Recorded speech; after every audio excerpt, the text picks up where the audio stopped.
Hello students, welcome back to the social science class of standard 10th Gujarat board chapter 2, that is cultural heritage of India, part 5. In today's session we are going to discuss about dramatic art and Bhavai. Dramatic art. Presenting sanskar with entertainment is the unique feature of Indian dramatic art. Apart from this, anchor and funny pair of clowns entertain audience. नाट्य शास्त्र bye Bharat मुनि is well known in the field of art. जो dramatic art है इसका अपना ही एक unique feature है कि वो एंटरटेनमेंट के साथ मॉरल वैल्यूज़ सिखाता था. एंशियंट टाइम में नहीं, आज भी आप लोग स्टेज प्लेस वगैरह देखते हो, आप मूवीज़ देखते हो तो कुछ मूवीज़ में एंटरटेनमेंट के साथ साथ आपको मॉरल वैल्यूज़ भी सिखाए जाते हैं. आपके स्कूल में जो स्टेज शोज़ होते हैं, थिएटर प्लेस करवाए जाते हैं, तो उसमें क्या होता है, मॉरल वैल्यू के साथ एंटरटेनमेंट होता है. इस जो ड्रामेटिक आर्ट है इसमें क्या क्या होता है, एक एंकर होता है और फनी पेयर ऑफ क्लाउन्स होते हैं जो लोगों को, ऑडियंस को एंटरटेन करते हैं. क्लाउन्स मीन्स जो जोकर होते हैं. नाट्यशास्त्र बाय भरत मुनि is well known in the field of art. हमने आगे ही पढ़ा था कि भरत मुनि का जो नाट्यशास्त्र बुक जो है उसके लिए ये आर्ट जो है वो वेल नोन है. इस फील्ड में ये जो आर्ट है वो वेल नोन है. In dramatic art, the trio holds the capacity to entertain the people of all age group. ये जो ड्रामेटिक आर्ट है उसमें ट्रायो है, मतलब उसमें सारी एज ग्रुप को एंटरटेन करने की कैपेसिटी है. दैट इज़ चाहे वो ओल्ड एज हो, चाहे वो यंग एज हो, चाहे वो बच्चे हों, इन तीनों को एंटरटेन करने की इसमें कैपेसिटी है. कौन से इसमें तरीके, किस तरीके से इसको प्रेजेंट किया जाता है.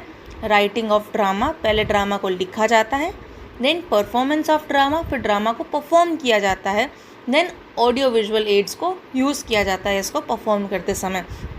जैसे कि मूवीज़ होती हैं उसमें क्या किया जाता है कि पहले जो स्क्रिप्ट है उसे लिखा जाता है, देन मूवी बनाई जाती है, देन उसमें ऑडियो विजुअल एड को यूज़ करके लोगों को एंटरटेन करने के लिए अलग अलग ग्राफिक्स वगैरह डाल के प्रेजेंट किया जाता है. Dramatic art is an amalgamation of all the arts. जो ड्रामेटिक आर्ट है इसमें सबका मिक्सचर है, सारे आर्ट्स का इसमें मिक्सचर है.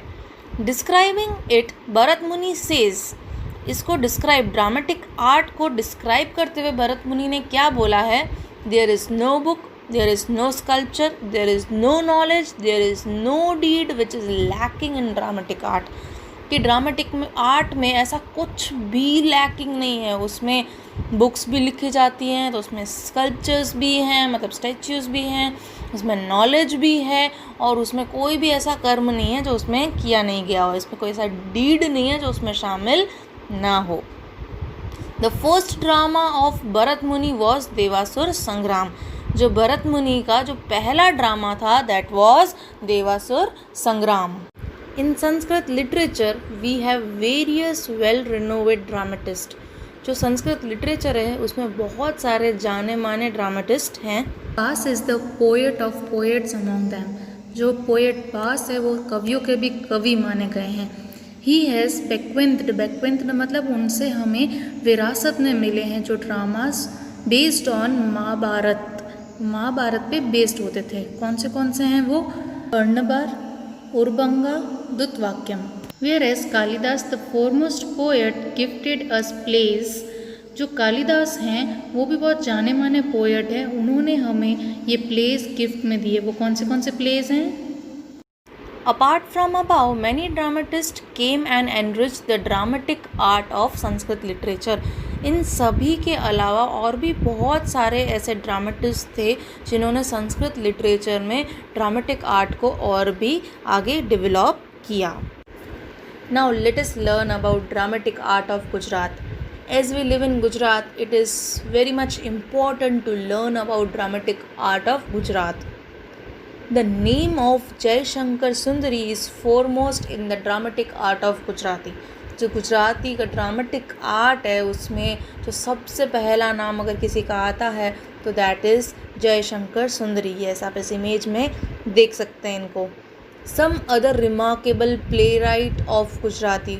और भी कुछ प्ले राइट्स हैं जो बहुत ज़्यादा वेल नोन हैं, जो राइटर्स हैं वो बहुत ज़्यादा वेल नोन हैं. उनके नाम हैं अमृत नायक, बापूलाल नायक, दीना पाठक, जशवंत ठाकर, उपेंद्र त्रिवेदी, प्रवीण जोशी, दीपक घीवाला।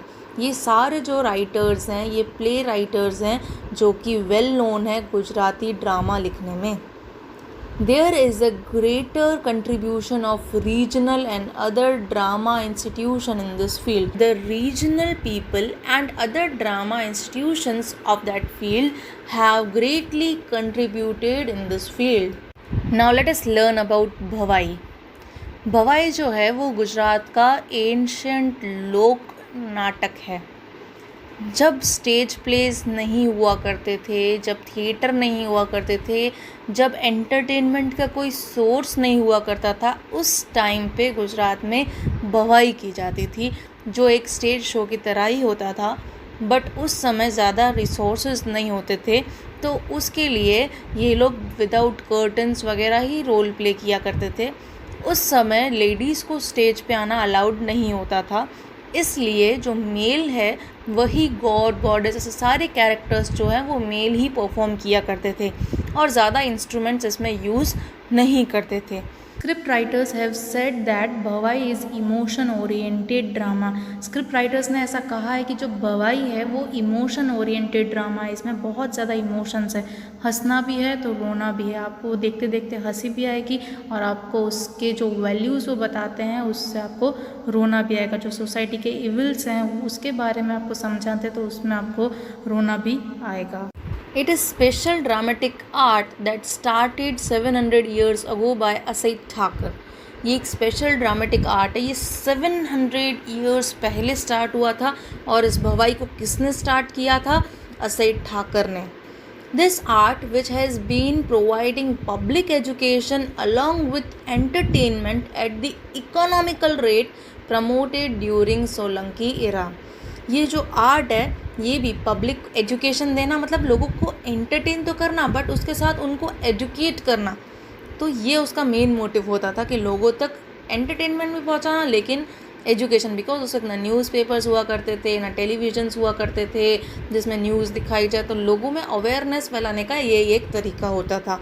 एट इकोनॉमिकल रेट, उसकी जो टिकट्स होती थी वो ज़्यादा हाई नहीं होती थी, 500,000 ऐसा नहीं, बहुत इकोनॉमिकल रेट कि हर कोई आके उसको इन्जॉय कर सके और जो अवेयरनेस वो फैलाना चाहते हैं वो ज़्यादा से ज़्यादा लोगों तक पहुँचे। ये कब प्रमोट किया गया था? ड्यूरिंग सोलंकी इरा, जब गुजरात में सोलंकी राज शासन चल रहा था तब उस वक्त ये ड्रामेटिक आर्ट को प्रमोट किया गया था।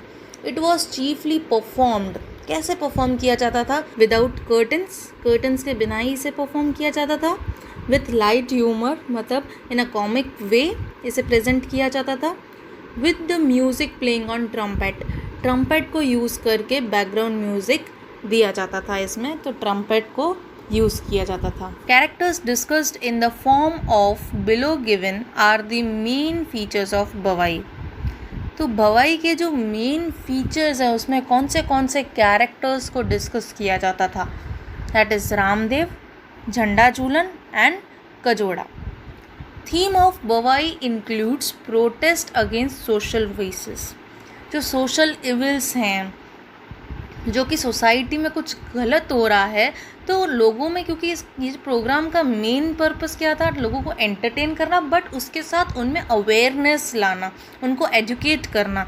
तो जो सोसाइटी में कुछ गलत हो रहा होता था उस थीम को, उस टॉपिक को लेके भवाई प्ले किया जाता था ताकि ये जो सोशल इविल्स हैं उन्हें दूर किया जा सके, तो उसे प्रोटेस्ट करते थे ये लोग।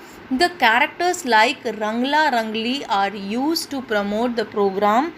तो ये जो प्रोग्राम है उसके दो मेन कैरेक्टर्स होते थे, दैट इज़ रंगला एंड रंगली।